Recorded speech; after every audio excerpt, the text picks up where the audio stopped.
Welcome back to the Japanese American Journal. I'm Megumi Inouye, your host, and we are winding down our segment covering the Japan Exchange and Teaching Program, also known as JET.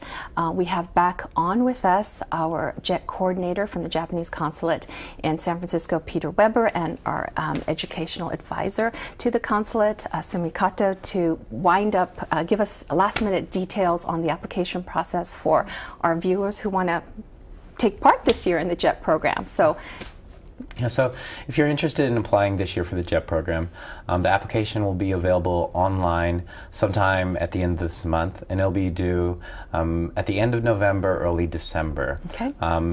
It's not too late to start applying, though, or doing things if you're thinking about applying. You're going to need to collect letters of recommendation, transcripts, and earlier in the program when we were talking about those things we're looking for, experience with Japan, teaching experience, being an outgoing person. If you feel that you're weak in one of those areas, we do have an essay that I can't stress enough how important that essay is. It's your chance to sort of make up for one of those areas you may be weak in, and let us know, why we should send you to Japan to have such a wonderful experience. So there's a real interest and concentration you take in place on the essays that come in. Yeah. Okay. And you had some concerns also for the participants, I think. My advice would be time always go fast. So if you want to apply for the program, start preparing now. Now. And that's, like you said, the letters of recommendations. How many do you need?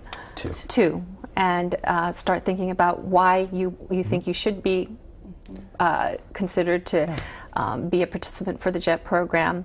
And anything else? And we want to know what you have to offer us to the program. What are you going to contribute to the program? Tell us why you want to go, but what are you going to contribute, and how are you going to use this experience later on in your life? That's really important as a JET alumni. Oh, I see. You mean post-alumni. Right. Do you think that way ahead? Yes. Right. And anything for the interview process? Is there anything they should be prepared for that? What they can do is really practice interviewing.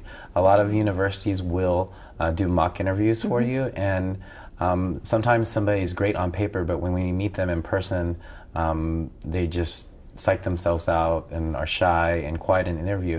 What they can do to help themselves is, get some experience interview, because a lot of our applicants are coming out right off school and don't have those social skills and the skills of interaction. Right. So you recommend a little practice on right. it. Well, thank you so much for joining us today. The time went by so fast, but I think it was very useful information for especially the college, post-college graduates who are seeking an experience, although not limited to them, as I understand, which is something I didn't know. So thank you again so much. I would like to thank our two other guests, the JET alumni, James Foley and Alan, as well as Peter and Sumi, for joining us today. And good luck with the process. Thanks. This is Megumi Inouye, your host, and we look forward to you joining us on the Japanese American Journal on the next segment.